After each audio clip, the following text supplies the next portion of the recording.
You're watching Destiny Church. Live your call, fulfill your destiny. I am Pastor Butch. Siguro before I share the Word of God this morning, let me just invite all the kids. Yan, pagpipray natin yung mga kids po natin. Sige po, lahat po ng may mga dalang anak, yan, pamangkin, apo, lahat po ng kids, no? Papuntahin po natin dito sa harapan and we will pray for them. Yan, we will bless them and pray for them. Sige po. Yan, kakukit naman ang ating mga kids, no? Sige, let's pray for them. Church, let's stretch our hands towards these little children. Lord, we thank you, God, for this morning. Salamat, Panginoon, sa mga batang ito, Lord. Lord, na dinala niyo po, Panginoon, ngayong umaga, Lord God, to experience you, Lord, to hear your word, and Lord God, to be with you, Lord God, in the name of Jesus. We pray, Lord God, that each one of them, Lord God, Lord, I pray na i-bless niyo po sila, Panginoon, sa kanilang paglaki, Lord. You will give them, Lord God, wisdom and a godly character, Lord God. And even, Lord, sa kids church, Lord, yung mga magtuturo sa kanila, Lord, give them wisdom, Panginoon. Salamat sa mga kabataang ito, Lord. I pray that you would bless them, Panginoon, and take care of them. In Jesus' name we pray. Amen. Amen. All right. Thank you, kids. You can go now to your Sunday school. Good morning po. I'm Pastor Butch Porto, and in behalf of our pastor, no, Pastor Carlo Panlilio and Pastora Shanlene Panlilio, let me welcome yan lahat po ng mga nandito po, sa church natin this morning. Welcome to Destiny Church. Amen. Praise God. Palakpakan po natin ang bawat isa. Good job. Sabihin mo sa atin mo, good job, nandito ka.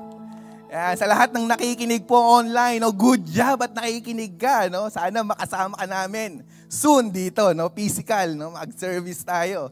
And if you are here for your very first time, sino po bang mga may first time? Do we have first timer this morning? Can you just raise your hand? No? We just want to welcome you. Welcome, ma'am. Welcome. Palakpakan po natin. No? Welcome natin. Come on, church. Let's welcome all the first timer. Welcome, sir. Welcome. Welcome. Sige po, meron po kami ibibigay na token sa inyo. Yan po, yan na. Namimigay na po. Baka malagpasan po kayo niyan. Taas niyo na yung kamay niyo. Welcome po, no? Welcome to Destiny Church. And maybe some of you, no, may tatanong, bakit Destiny yung pangalan ng church? No? Bakit hindi na lang anong ibang pangalan? Ayoko na magbanggit. No? Why Destiny? Because we really believe in the word destiny. Sabihin natin, destiny. Yan, sige, bigyan natin ng talagang power, destiny. Yan, naniniwala po kami na bawat isa po sa atin, we have a destiny to fulfill in life. Tama po ba yun? Amen po ba? That each one of us, no, we are not an accident. We are not accident. Hindi tayo no, yung parang lumabas lang sa mundong ito na wala. Hindi. We have purpose in life. We have destiny to fulfill in life. The Bible says in Jeremiah chapter 29 verse 11, no? I believe lahat po tayo familiar na sa verse na ito, pero for those people na nakikinig online or nandito for their very first time, sabi po diyan, "For I know the plans I have for you, declares the Lord." No, si Lord po yung nagsasalita, si God yung nagsasalita dito sa niya. I know the plans I have for you. I know your destiny. I know the plans I have for you. Plans to prosper you and never to harm you. Plans to give you a hope in the future. Wow, if there is one person na nakakaalam ng plano sa buhay natin. No, ikaw ba may plano? No? Mga nanay nyo may plano. Yung iba wala. The reality is, no, ito yung katotohanan, no? Kung wala kang plano, praise God, si Lord may plano. Amen. Di ba nakakatuwa yun na isipin natin na, o nga, no, for all this time, wala akong plano sa buhay. Parang patapon na yung buhay ko, parang hindi naman ako, wala namang direksyon yung buhay ko eh, pastor. Yung pamilya ko nga, sira-sira. Yung pamilya ko nga, hiwa-hiwalay kami. I came from a broken family. Hindi ko nga kilala yung tatay ko eh. Lumaki nga ako sa lola ko. But let me tell you, you know what? This morning, this is a good news for you. God has a wonderful plan for each one of us. The Bible says in Romans chapter 8, verse 28, for all things work together for good. All things, sabi doon, say me, all.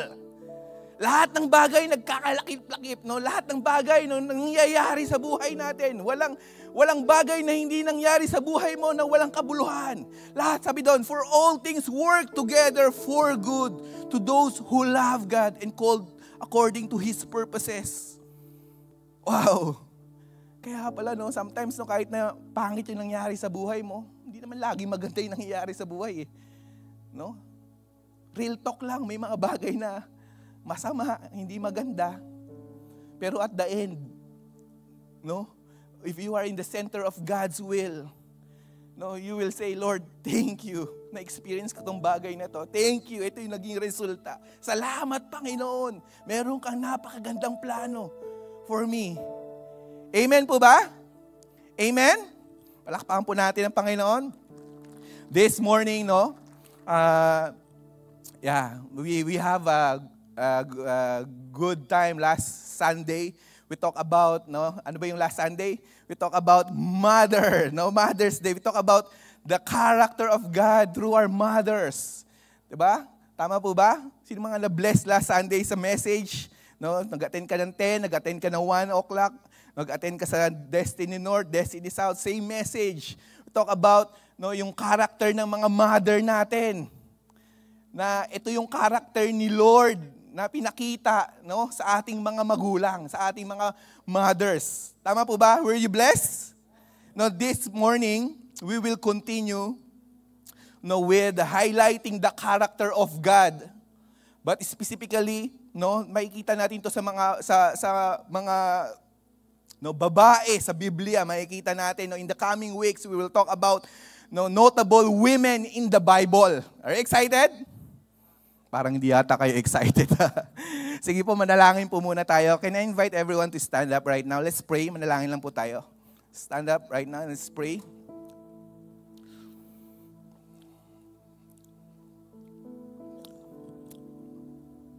Father, we thank you, God, for this morning that you have given us, Lord.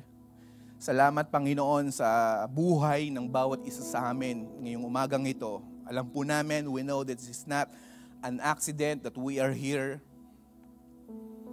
You have plans for us, Lord.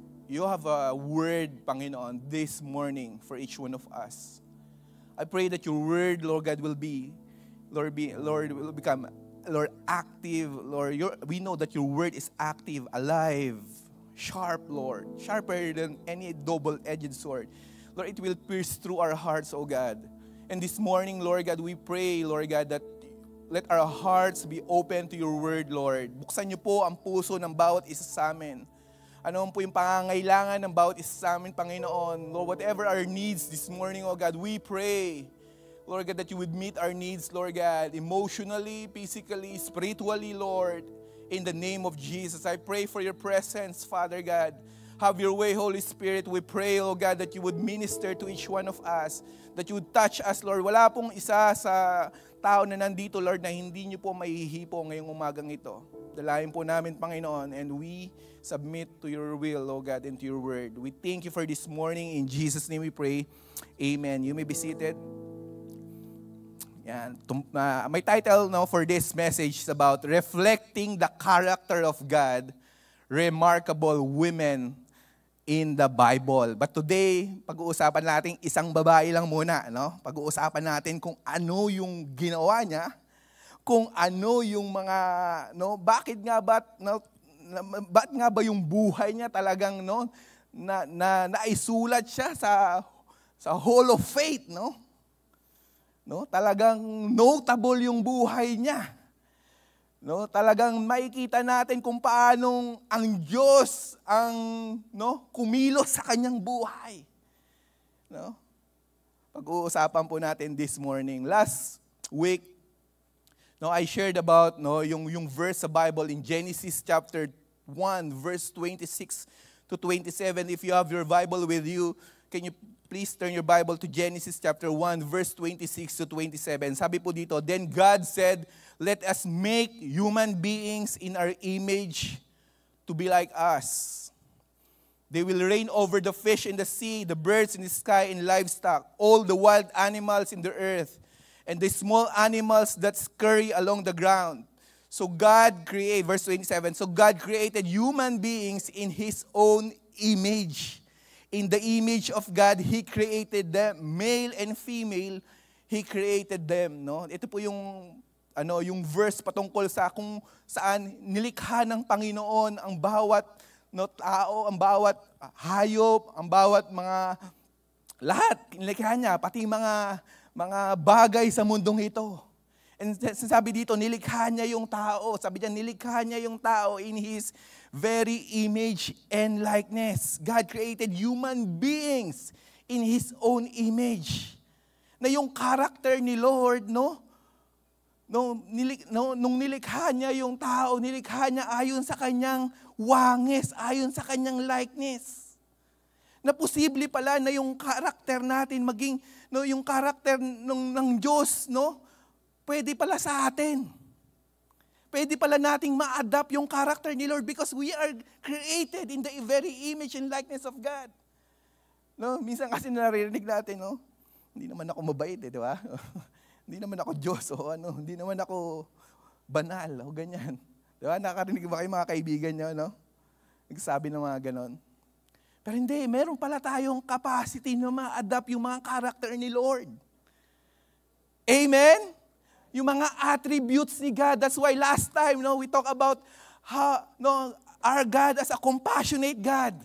That we can be compassionate as well. Hindi lang mga mother natin maging compassionate sa kanilang mga anak. Tayo din, pwedeng maging compassionate. Because we have a God that is compassionate. Tama ba?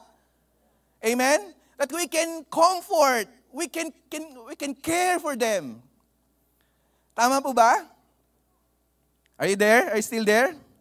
This morning, we will talk about a woman. Kanina ko pa sinasabi, specifically, yung babae na, I don't know kung kilala niyo po ito. Maybe kilala niyo yung anak niya.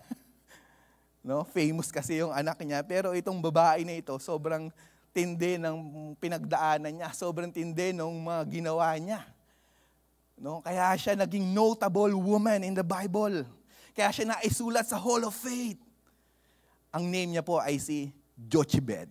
Yeah, we will talk about Jochebed, the life and story of Jochebed. Say me, Jochebed. Yeah. Jochebed, Sa Hebrew po yan, Yocheved. Yocheved. Yan. Ang meaning po nun is, Yahweh is glory. Yan. Jochebed is the daughter of Levi. I wrote it here. Jochebed is a woman of faith, courage, and love. Say me, faith, courage, and love. Mamaya pag-uusapan po natin, bakit siya naging woman of faith? Bakit naging woman of courage siya? Bakit naging woman of love siya? He is the daughter of Levi. He is the husband of Amram. And he is the mother of Aaron and Moses. Sino nakakilala kay Moses? Lahat tayo. Hindi po yan yung kapitbahay nyo. Hindi yan yung classmate nyo nung high school. Si Moses. Sino si Moses? Sige nga, review nga tayo. Magtanong kaya ako. Huwag na. Sino si Moses? Sino nakakilala kay Moses? Kilala niyo si Moses? Siya yung Prince of Egypt. Siya yung nagpalaya sa mga Israelites during that time. Siya yung siya? Basahin niyo po yung Exodus, Siya po yung during the time ng yung mga Israelites sobrang oppressed. Siya yung humati, 'di ba? During that time, nung talagang tatakas na sila sa mga Egyptians, hinahabol sila. Natatandaan niyo ba? Napapanood niyo po ba 'yon? During mahal na araw, 'di ba? Hinati niya yung dagat. Tama po ba? Siya si Moses. Pero hindi si Moses yung pag-uusapan natin ngayong umagang ito. Ang pag-uusapan natin, yung nanay niya. No? Si Jochebed. Yan. Jochebed. Sabihin niya, Jochebed. Sige, basahin natin yung story kung paanong pinanganak si Moses. Exodus chapter 1. Ang ganda po nito. Maganda, no? Para maunawaan po natin yung Biblia. Maganda, mailagay natin yung sarili natin doon sa story. Sabi nga. No? If we want to understand the Bible, no, we need to put ourselves doon sa story. Yan, Exodus chapter 1, verse 8 to 22. Saka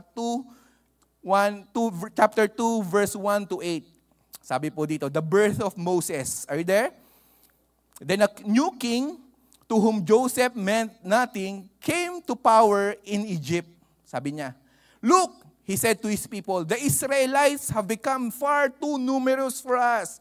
Come, we must deal shrewdly with them, or they will become even more numerous. And if war breaks out, we'll join our enemies, fight against us, and leave our country. So they put slave masters over them to oppress them with forced labor. And they built Pithom and Ramesses as store cities for Pharaoh. But the more they were oppressed, the more they multiplied and spread. So the Egyptians came to dread the Israelites and worked them ruthlessly. They made their lives bitter with harsh labor in brick and mortar and with all kinds of works in the fields. In all the harsh labor, the Egyptians worked them ruthlessly. Yun, banggit ko nga kanina, ito yung history ng bayan ng Israel during that time. Itong mga talagang pinahirapan sila ng mga Egyptian. Nung nakita ng Pero na dumadami itong mga ng mga Israel na dumadami itong mga tao na ito, sabi niya, hindi po pwedeng dumami to. Magiging threat to sa atin. Pwedeng kumampi yung mga kalaban natin at magabi din tayo. So ang gagawin nila talagang inalipin nila yung bayan ng Israel during that time. Pinahirapan nila, inoppress nila. But the more they were oppressed, sabi dyan, the more they multiplied and spread. Can you imagine, Sana, yung tipong, imagine mo to, inoppress ka na nga, pero, naging ka pa, dumami ka pa, naging blessed ka pa. Dapat yun, talagang, pag ino-oppress, talagang, mangungunti sila, Kasi mapapagod, yung iba mamamatay kasi papahirapan ka, pero hindi, kakaiba ito. The more that they were oppressed, sabi dyan, the more they multiplied and spread. So ang ginawa nila, the king of Egypt said to the Hebrews, nakaisip yung hari, si Pharaoh during that time. Sinabihan niya yung mga Hebrew midwives, verse 15, whose name were Shipra and Puah. In verse 16, sabi daw, when you are helping the Hebrew women during childbirth, on the delivery stool, if you see that the baby is boy, kill him. But if it is a girl, let her live. The midwives, however, feared God and did not do what the king of Egypt had told them to do. They let the boys live. Then the king of Egypt summoned the midwives and asked them, why have you done this? Yan, ang ganda na story, tama po ba? Nung hindi wala na maisip si Pero during that time para mapaonte yung mga tao, kasi habang pinapahirapan, lalong dumadami. Nagmumultiply pa lalo. Naisip niya itong kausapin itong mga midwives, yung mga nagpapaanak. And during that time, I don't know, maybe dalawa yung kinausap niya eh. Siguro ito yung mga sikat, ito yung mga magagaling na mga midwives. Maraming pumupunta dito kay Puah, kay Shipra. Kinausap niya, sabi niya, when you are helping the Hebrew women during childbirth on the delivery stool, if you see that the baby is boy, kill him right then and then. Patayin niyo. Pero pag nakita niyo babae, okay lang yan. Sino mga lalaki dito? Mapapalan tayo, hindi tayo pinanganak during that time. Nakakatakot kung ikaw yung nanay o kaya ikaw yung anak mismo na lalaki na ipapanganak during that time. Pag nakita ka na lalaki ka, papatayin ka agad ng midwives. Pero sabi doon, yung mga midwives during that time, they feared God. No? Kaling nito, no? Talagang meron takot sila sa Diyos. Ayaw nilang gumawa ng bagay na ikagagalit ng Diyos. So ang ginawa nila, hinayaan lang nilang mabuhay. Pero sabi dito, nung nakita ni Pero na multiply pa rin itong mga to, dumadami pa rin. Ba't meron pa rin mga lalaki na bubuhay? Sabi niya, the king of Egypt summoned the midwives and asked, "Why have you done this? Bakit nyo ito ginawa? Why have you let the boys live?" Can you imagine? The powerful person during that time. Kung ikaw yon, no? Nasa harapan ka ng Pero. Nasa harapan ka ng hari ng Egypt. Tinanong ka, anong sasabihin mo? Your Honor, hindi ko po alam eh. Joke lang. Seryoso nyo kasi. Iba hindi alam. I believe everyone of us is familiar with that. No? Hindi, pero sabi dito, the midwives answered Pero. Hindi niya sabi, pero hindi ko pa alam. Joke lang po yun. Your Honor, hindi ko pa alam. Sabi niya, verse 19, the midwives answered Pero. No, sabi ng mga midwives, Hebrew women are not like Egyptian women. They are vigorous and gave birth before the midwives arrived. No, ang titindi pala ng mga Hebrews, no? No, ang titindi pala ng mga Israelites. Talagang bago pa daw dumating yung mga midwives, no? Matitindi, naanak na nila. Nailuwal na nila yung anak nila siguro. Ano pa lang yun, no? 7 months pa lang, lumabas na kaagad. O kaya bago mag 9 months, talagang no, wala pa yung term na ilabas na kaagad nila. Kasi nga, alam nila, it's the news to sa buong bansa during that time. And so God was kind to the midwives. Verse 20, basahin natin, tuloy tayo. And the people increased and became even more numerous. Can you imagine? And because the midwives feared God, He gave them families of their own. Yan, binless din ni Lord yung mga midwives. Verse 22, then Pharaoh gave this order to all his people, every Hebrew boy. Nung makita ni Pharaoh na nakakaligtas pa rin to. So ang isa pang utos niya, sige, lahat ng mga bata na lalaki that is born, you must thrown into the Nile. But let every girl live. Ganda ng story, no? Tuloy tayo sa chapter 2, ha? Nandiyan ba kayo? Tingnan niyo yung katabi niyo, baka nakakaidlip na, no? Baka sabihin niya, hindi ko alam. Chapter 2, now the man of tribe of Levi married a Levite woman. Ayan, ito na, papasok na tayo kay Jochebed. And she became pregnant, ito yon si Jochebed na po, and gave birth to a son. When he saw that he was a fine child, she hid him for ilang months? 3 months, no? But when she could not hid him no longer, she got a papyrus basket for him and coated with it tar and pitch. Sabi doon, nung hindi niya na maitago, no? Si Moses during that time, yung baby na si Moses during that time, ang ginagawa niya, hindi niya na maitago for 3 months. Ang tindi na, no? 3 months niyang tinago. Pero nung hindi niya na maitago, siguro talagang, no, maya binabalikan siya sa bahay, no, ng mga guard, ng mga sundalo, no? Nung hindi niya na matago, sabi ito, gumawa siya ng basket, and she coated it, no, with tar and pitch. Then she placed the child in it and put it in the reeds along the bank of Nile. His sister stood at a distance to see what would happen to him. Ito na yung pinaanod si Moses sa river. Kung ikaw yung nanay na yun, di ba? Grabe yung nararamdaman mo nung time na hindi ko na kayang dalhin ng anak ko na to. Gumawa siya ng paraan, nilagay niya sa isang basket. Habang nilalagay niya siguro sa basket, tindi nung yung feelings niya, yung emotion niya. Mahal niya si Moses eh. Mahal niya yung anak niya. Can you imagine? Ito yung anak niya eh.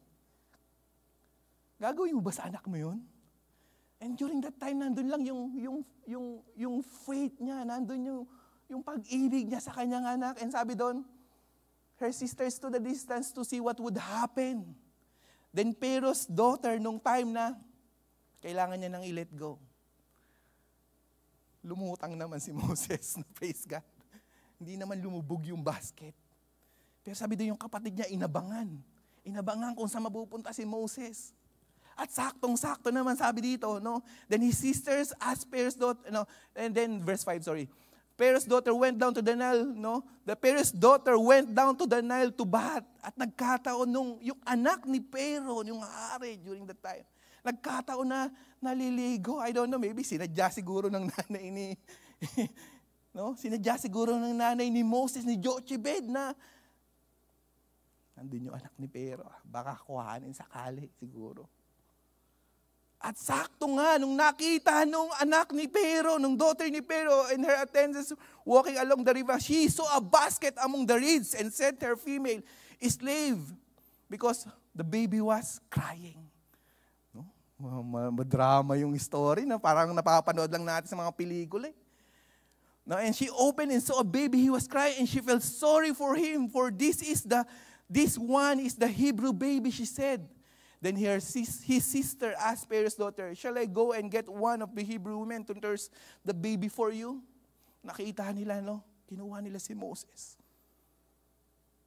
No, naawa siya, no? Talagang, iba yung naramdaman niya during that time kay Moses. And sabi niya, shall I go and get one of Hebrew women to nurse the baby for you? Yes, go, sabi nung anak ni Moses, ni Pharaoh. She answered. So the girl went and got the baby's mother. Pharaoh's daughter said to her, take this baby and nurse him for me, and I will pray for you. So the woman took the baby and nursed him. When the child grew older, she took him to Pharaoh's daughter and became her son. She named him Moses, saying, I drew him out of the water. So si Jochebed pa rin yung nagpalaki kay Moses. Now, Pastor Butch, anong makukuha natin sa story nito? Bakit siya naging notable woman? Why she is notable? Babasahin po natin in Hebrews. Basahin po natin Hebrews chapter 11 verse 23. Jochebed and Er were commanded for their faith. No, in Hebrews chapter 11 verse 23, sabi po dyan, by faith, Moses' parents hid him for 3 months after he was born, because they saw him, he was no ordinary child, and they were not afraid of the king's edict. Si Jochebed and Aram, the parents of Moses, nalagay sila sa hall of faith in Hebrews. Kung babasahin nyo in Hebrews chapter 11, nandito yung mga tao na matitindi yung faith na ginawa. Nasulat sa Biblia at nakasulat yung ginawa ni Jochebed at ni Amram. Ano ba yung ginawa niya? Yung kinuwento natin, yung kinuwento ko kanina sa inyo. Ito yung mga ginawa niya. First point na gusto ko pong maintindihan po natin sa ginawa ni Jochebed. First point, faith in the face of adversity. Say with me, faith in the face of adversity. Jochebed is a woman of faith, no? Ano ba yung adversity? Adversity is difficulties, misfortune, kahirapan sa Tagalog, kagipitan. No, in Exodus chapter 2 verse 1, sabi, now there was a man in tribe Levite, married a Levite woman, and she became pregnant and gave birth to a son. When she saw that he was a fine child, she hid him for 3 months. No, hindi lang siguro, sabi ko nga, hindi lang siguro nung inaaral ko tong story ni Jochebed nila Moses, hindi lang siguro 3 months that she was facing adversity. Tama po ba? Hindi lang siguro 3 months yun. That she was facing adversity even the time she knew that she was pregnant. Kasi during that time, talagang ingay, lahat ng mga lalaki, batang lalaki, kailangang mamatay. Iyon yung utos ng hari. Nung nabalitaan siguro to ni Jochebed, talagang grabe yung adversity niya na kailangan. Kapatid, meron ka bang kinakaharap ngayon na adversity? Sa Tagalog, yun nga, kahirapan, kagipitan. Faith in the face of adversity. Even in the time she knew that she was pregnant, adversity na yun. Dapat pagkabuntis ka, di ba? Sino mo yung mga anak, nanganak na, na-experience mo na mabuntis. Kapag ikaw buntis, when you are pregnant, Anong feeling mo? Wala. Wala kang feelings. No, you are excited. Tama ba? Sino dito? Lalo na pagka first baby mo yan. Diba? Excited ka. Talagang, wow. Talagang, picture pa kayo ng hubby mo. No? Gaganon pa kayo sa tiyan. No, excited ka eh.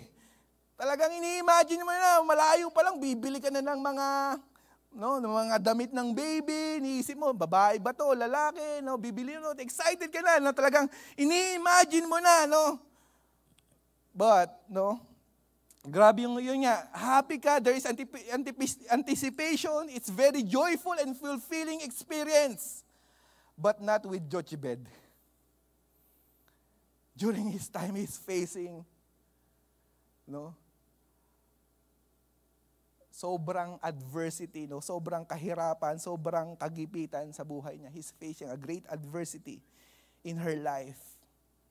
She was facing a darkest times in her life. During that time. Siguro hindi niya maintindihan, Lord. Lord, bakit ngayon pa? Di ba, may mga ganun tayong drama eh, no? Instead na excited ka, Lord, bakit ngayon pa nangyari sa akin to? Bakit ngayon pa dumating itong adversity na ito? Bakit ngayon pa, no?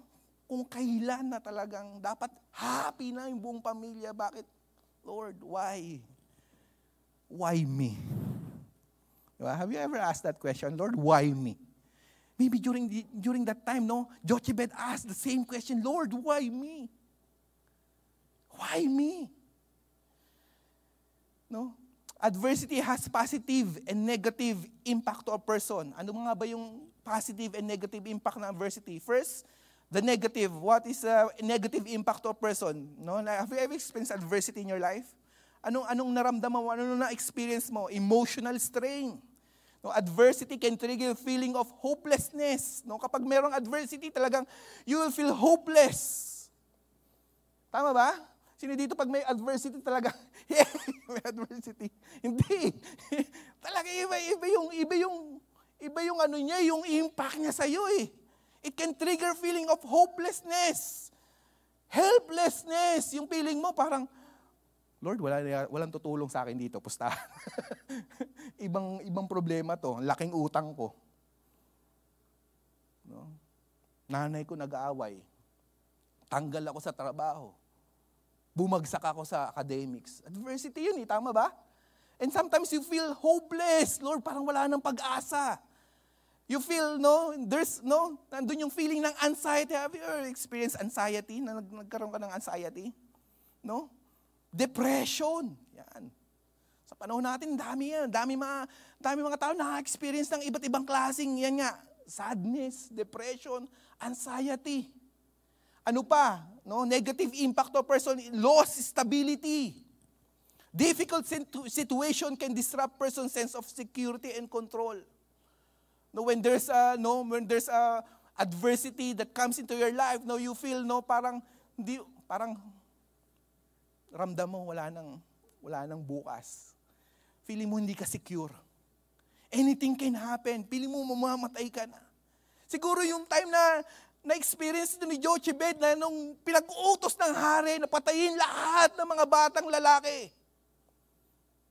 Grabe siguro yung naramdaman ni Jochebed. I don't know. Ako na-imagine ko lang if you are there during that time, no? If you are, di ba? Grabe, nanabaltaan mo yun. What will you do? Some people, they will just be sad. They will just be depressed. They will just feel depressed. But not with Jochebed. Not with Jochebed, no? Ano pa? Difficult concentrating, hard to focus and think clearly kapag may adversity, ang hirap mag-focus eh, tama ba? Pag may pinagdadaanan ka matindi sa pamilya mo, nasa trabaho ka, parang tanungin ka ng boss mo, ano nangyari sa'yo? Bakit nakatingin ka sa kawalan? Alam mo yung nakatingin sa kawalan? Parang ganyan, yan. Yung nakatingin sa akin. Ganyan lang. Yung parang blanco ba yung isip? Mga ganon, yung blanco. Yan, nakakita ko yung mga blanco, yung tipong sobrang daming problema ng tao, parang hindi mo na makausap. Difficulty concentrating. But there is a positive effect. Ano yung positive effect ng adversity? Growth and resilience. It can build your inner strength. No, when there is adversity, some people, no, instead na ma-depress, instead na ma-sad, instead na talagang ma-feel yung hopelessness, grabe, they grow with adversity. No, they build inner strength. Sige pa, Lord, come on. Bring it on, adversity. No, are you that kind of person? Na pag may adversity na dumating sa buhay mo, talagang sabihin mo, bring it on. More. Yun lang ba? Di ba? Yun na yun. Parang, di ba? Yung ibang tao, yung pinopost pa sa Facebook, yun na yun. Di ba? Ano pa? It push us to our limits. No? Kala mo, no? Yan, nagkakaroon ng self-discovery. Kala mo, hindi mo, no? Madidiscover mo na, kaya ko pala yun. Kaya ko palang paglagpasan yung bagay na yun. Tama? Kaya ko palang i-overcome yung adversity na yon. Saan ka doon? Doon sa negative or doon sa positive? Sabi po sa James chapter 1 verse 2-4, sabi po, consider it pure joy, my brothers and sisters, whenever you face trials of many kinds, because you know the testing of your faith produces perseverance. Let perseverance finish its work so that you may be mature and complete, not lacking anything. Wow. Like this verse. Consider, sabi ninyo, no? Sabi po dito, consider it pure joy. Say me, joy. Ay, pakita nyo nga yung joy sa mukha nyo ngayon. Para kasing walang ka-joy-joy. Parang may adversity eh. Parang pumunta kayo dito, no? Ang dami yung adversity sa buhay eh. Yan. Sige nga, joy nga, tingnan natin yung mga mukha. Yeah. Tingnan mo yung katabi mo. May joy ba dyan? Yes! No? Sa Tagalog, sabi ito, mga kapatid, magalak kayo kapag kayo dumaranas ng iba't ibang pagsubok. Wow! Kapag ka pala merong pagsubok, magalak ka, kapatid. Bakit? Bakit ka magagalak? Pastor, bakit naman tayo magagalak kapag may pagsubok sa buhay natin? Bakit? Dapat yung malaman na nagpapatatag ang ating pananampalataya sa pamamagitan ng mga pagsubok. Yung pala. At ang inyong mga pagpapatatag hanggang wakas upang kayo'y maging ganap at walang pagkukulang. Ayun pala yung ginagawa ng adversity, no? Pinapatatag yung isang tao para maging ganap siya at walang kulang. Kaya pala lahat ng tao, kahit sabihin mong hindi ka dumaranas ng adversity, lahat pala, no, may pinagdadaanan. Tama ba? Sabihin mo sa katabi mo, may pinagdadaanan ka ba? Magalak ka, sabihin mo. Magalak ka! Yan, magalak po tayo. Bakit? Pag pinagdaanan natin ito, no, nalagpasan natin ito, magiging ganap po tayo. Walang pagkukulang. Trials and adversity can be beneficial. Yan, beneficial naman pala ang adversity. No? In Psalms chapter 55 verse 22, sabi diyan, cast your burden on the Lord and He will sustain you. Kapatid, if you are facing adversity in your life right now, maybe some of you are, no, grabe yung adversity sa family nyo.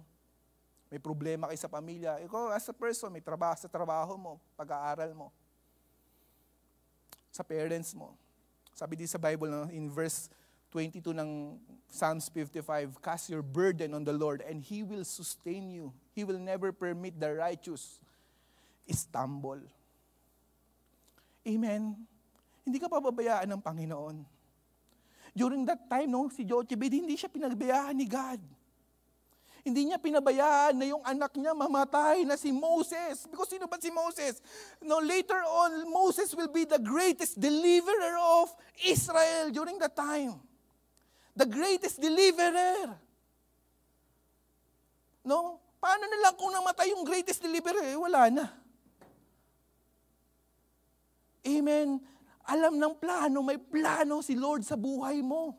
Alam niya yan. The reason why pinagdadaanan mo yan, hindi porkit naging Christian ka, wala ka ng problema. Iniisip kasi natin, pagka-Christian, wala tayong problema eh. Yung ibang tao naman, iniisip, Lord, ba't kung kailan naging Christian ako, saka dumami yung problema? Huwag mo isipin yung kahit hindi ka pa Christian, marami ka talagang problema.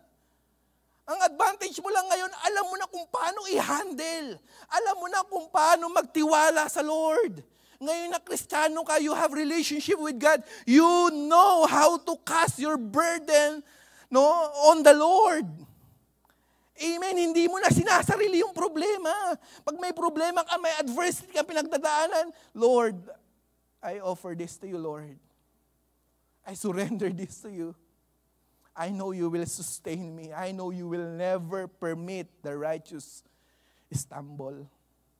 Even the darkest times of Jochebed held on her faith in God's plan. Amen. During the time that she's in the darkest times of her life, she held on to the plans of God. Amen.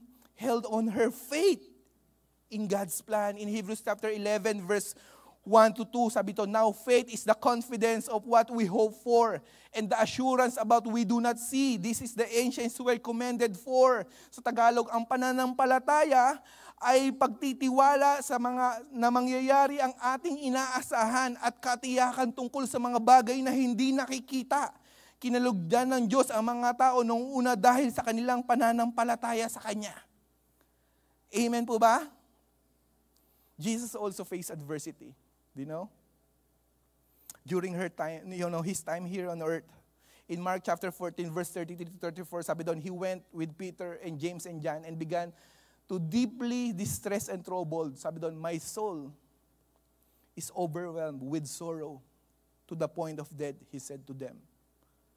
Even Jesus experienced adversity in his life. Sabi doon, his soul is overwhelmed with sorrow. Dumating ka na ba, kapatid, sa point na yung nararamdaman mo, you are overwhelmed with sorrow. Yung nararamdaman mong kalungkutan, sobrang tindi, to the point na mamamatay ka na. Wala pa naman siguro, Hindi pa po tayo dumadating sa punto na yon. Pero si Jesus dumating sa point na yung kalungkutan ng buong mundo, kalungkutan mo, kalungkutan ng bawat isa sa atin, bit niya during that time. Lahat ng kalungkutan, lahat ng adversity na pinagdadaanan ng sangkatauhan, binitbit ng isang tao to the point, sabi doon, he is overwhelmed with sorrow to the point of death. But he was able to overcome that on the cross. Amen? Sabihin mo sa katabi mo, you can overcome adversity. Have faith. Sabihin mo, have faith. Maniwala ka, kapatid. Kahit wala pa. Sabi doon, ano ba yung faith? Kahit wala pa yung pangako. Naniniwala ka na. Amen po ba? Pagtitiwala na mangyayari ang ating mga inaasahan at katiyakan tungkol sa mga bagay na hindi nakikita. Have faith. Pangalawa, courage to act. Courage to act. But when he hid him no longer, she got a papyrus basket for him and coated him with tar and pitch. Then she placed the child in it and put it among the reeds along the bank Nile. His sister stood at a distance to see what would happen to him. Grabe yung ginawa niya, During that time, he had this courage. Jochebed's bravery in defying Pharaoh's decree and her creative solution to protect Moses are testament of her courage. Pati yung mga midwives during that time, ang tatapang. The Bible says in Deuteronomy 31 verse 6, be strong and courageous. Sabihin sa katabi mo, be strong and courageous. Kapatid, kapag may mga adversity na pinagdadaanan ka, be strong. Huwag kang tutupi, huwag kang malulupaypay. Amen. Amen po ba? Be strong and very courageous. Do not be frightened and do not be dismayed, for the Lord your God is with you wherever you go. This is the promise of God. Amen. Joshua chapter 1 verse 9, have I not commanded you, be strong and courageous? You know what, sa Bible, marami pong pagkakataon, mababasa niyo po sa Biblia, be strong and be very courageous. Amen? Do not be afraid. Do not be frightened or dismayed, for the Lord your God will be with you. Can somebody play the instrument right now? Harapin mo, kapatid. Huwag mong tatakbuhan. Si Jochebed during that time, no, hinarap niya yung pagsubok sa buhay niya. Hindi niya tinakbuhan. Hindi niya hinayaan na maanod lang yung anak niya na si Moses sa isang basket. Hindi, sinubaybayan niya. Kahit nung time na nakita niya na nakuha na nung anak ni Pero, nung daughter ni Pero yung sanggol, hindi niya pa rin tinantanan. Nandun lang siya in a distance. Because anytime she knew na pwede siyang tawagin na mag-alaga nung kanyang anak. Kasi hindi naman, baby pa yun eh. Kailangan i-breastfeed pa yun. Kailangan pang in-nourish yun. That's why during her time, inabangan niya. Nung nakita siya, nag-volunteer siya, ako naman po mag-aalaga dyan sa baby. Sabi doon sa Bible, inalagaan niya hanggang lumaki. Can you imagine that? Harapin mo, wag mong takbuhan. Courage allows us to confront adversity. Amen? Amen po ba? Even Jesus, has the courage to face a certain death. Grabe yung courage ni Lord. And lastly, number 3, the enduring power of mother's love. Then his sisters asked Pharaoh's daughter, "Shall I go and get one of the Hebrew women and nurse the baby for you?" "Yes, she go," she answered. So the girl went and got the baby's mother. Pharaoh's daughter said to her, "Take this baby and nurse him for me, and I will pay you." So the woman took the baby and nursed him. May bayad pa siya, no? Inalagaan mo na anak mo, pabayaran ka pa. Tuwan-tuwa siguro si Jochebed during that time. Pero can you imagine the sacrifice of a mother? Ano ba yung mother's love? Unconditional, sacrificial, selfless. Jochebed's love for her son drove her action even when it meant letting him go. The same way with our Lord, our God. Nilagay ko nga dito, yung title, point number 3 is the enduring love, the enduring power of mother's love. But I wrote it here, the enduring power of God's love. John chapter 3 verse 16, "For God so loved the world and He gave His only begotten Son, that whoever believes in Him will not perish, but have everlasting life." In Romans chapter 5 verse 8, God demonstrates His own love for us while we were yet sinners. Christ died for us. Grabe yung pagmamahal ni God sa bawat isa sa atin. Grabe yung pagmamahal ni Jochebed kay Moses. Hindi niya niyayaan. Bakit meron siyang ganung capacity to love His Son? Because our God is a loving God. Amen? Our God has faith. Merong faith si Lord sa bawat isa sa atin na malalampasan natin yung mga problema natin. Amen? Amen po ba? He gave His only begotten Son, His only Son, while we were yet still sinners. Christ died for us. Can you all stand right now and let's pray? Father, we thank you, God, for this morning. Salamat sa inyong salita. Salamat sa buhay ni Jochebed. Lord, some of us, we can relate, Lord God, with her, Lord. We know that she's just an ordinary woman. But you gave her, Lord God, faith, courage, and love. That's why, Lord God, she is, Lord God, nasulat siya sa Hall of Faith. Church, I believe, bawat isa sa atin, meron tayong mga pinagdadaan ng mga adversity, problema sa buhay. The Lord wants to release faith in each one of us. Kung ikaw yung tao na feeling mo, Lord, mag-give up na ako anytime. No, the Lord don't want you to give up. The Lord wants to give you faith.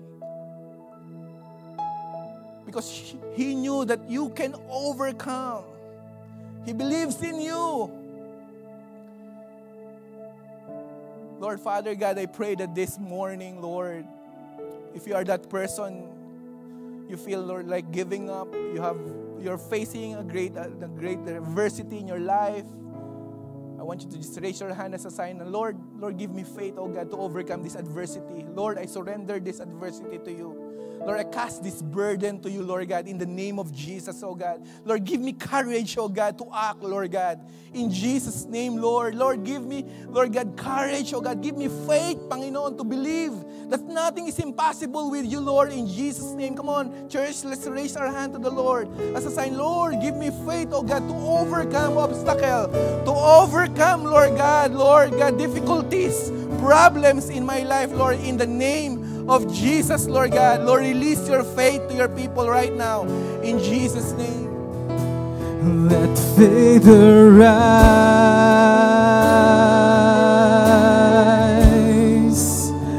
Let faith arise.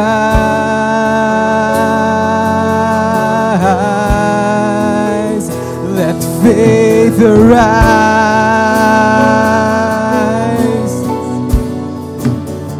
Let faith arise,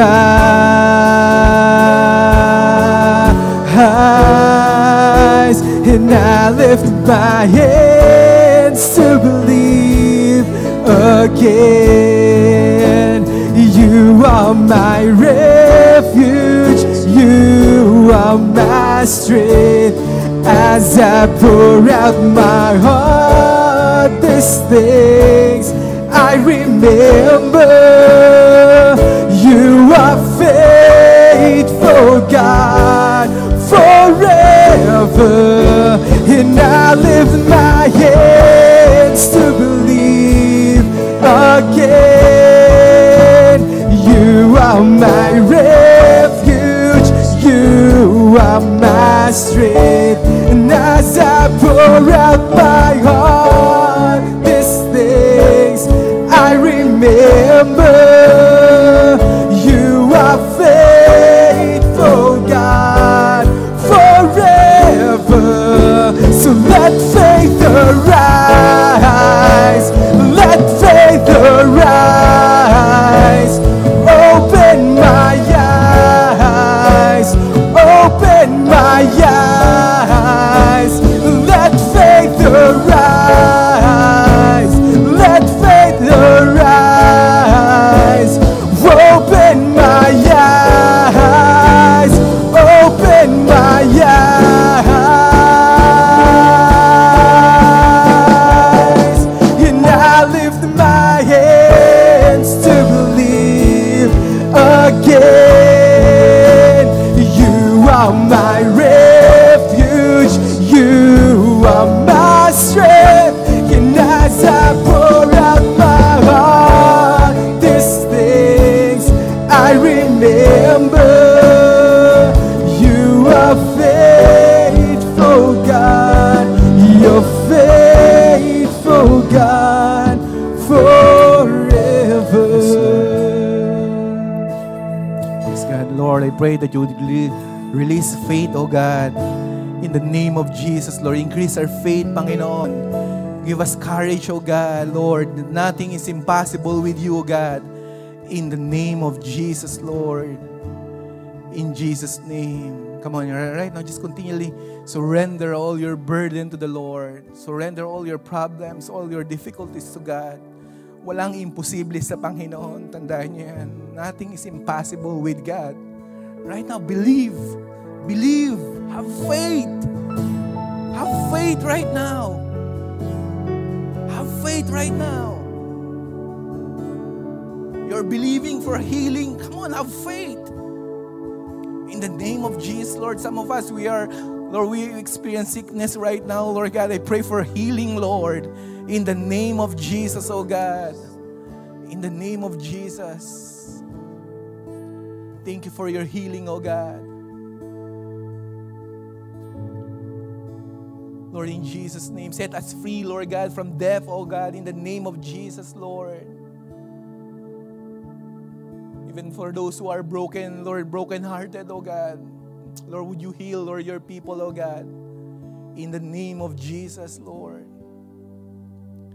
In Jesus' name, thank you, God, for your healing. Thank you for your deliverance, Lord. Thank you for giving us faith, Lord God. Salamat, Panginoon, at hindi po kayo nag-give up sa amin, Panginoon, at naniniwala po kayo, Panginoon, na malalampasan namin ang lahat ng ito, Lord, in the name of Jesus, O God. We thank you, Lord God, in Jesus' name. If you are here for your very first time niyo po ngayong pong umagang ito, I would like to give you this invitation to you to surrender your life to the Lord. The Bible says in Romans chapter 3 verse 23, Jesus is knocking at the door of our heart. If anyone, 3 verse 20, if anyone hears His voice and open that door, He will come in. Kung ngayon pong umagang ito, kung ikaw po yung tao na gusto pong isurrender yung buhay mo sa Panginoon, sabi niya, kumakatok po siya sa pintuan ng ating puso. Kung gusto mong pagbuksan yung pintuan ng puso mo, He will come in. And He will dine with you. He will be with you. And with all heads bowed and in all eyes closed, no? You want to say, Pastor Butch, I want to surrender my life to the Lord, or I want to recommit my life to Jesus. No, for the longest time, talagang tumiwalag ka sa kay Lord, nag-backslide ka. But today, you want to rededicate your life to the Lord. I want you to raise your hand before the Lord. Come on, wag po tayo mahiya. Have courage. Yes. God sees you. Yes, Lord. Lord, I am raising my hand to you, Lord God, as a sign of surrender. Yes. Anyone else? Yes, God. Thank you, Lord God, for dying for us on the cross. Yes. Anyone else? Yes. Thank you for that hand. And those people who are raising their hands right now, I want you to follow me in this simple prayer. Lord Jesus. Lord Jesus. Thank you for my life. Thank you for my life That you have given me. that you have given me. Today, Lord, I surrender my life to you. I surrender my life to you. I come before you once again. I come before you once again. I open my heart. I open my heart. Lord, search me. Lord, search me. Forgive me for all of my sin. Forgive me for all of my sins. Cleanse me by your blood. Cleanse me by your blood. I surrender my life to you. I surrender my life to you. And starting today, And starting today, I want to live my life I want to live my life in Jesus' name. in Jesus' name. For you, Lord. For you, Lord. Amen. Amen. Father, I pray for these people who raise their hands to you. I pray that you would change them, transform them, bless their relationship with you, Lord God. Thank you, Lord. Give them faith, Panginoon. Starting today, give them faith, Lord God, to believe that nothing is impossible with you. Thank you for the life of Jochebed, oh God. And we are inspired, Panginoon, Lord God, by her life, Lord, and her testimonies. In Jesus' name we pray. Amen. Amen. Palakpakan natin si Lord. You're watching Destiny Church. If you would like to check more resources or donate to this ministry, you can download the Destiny Church PH official app or log on to www.destinychurch.org.ph/give.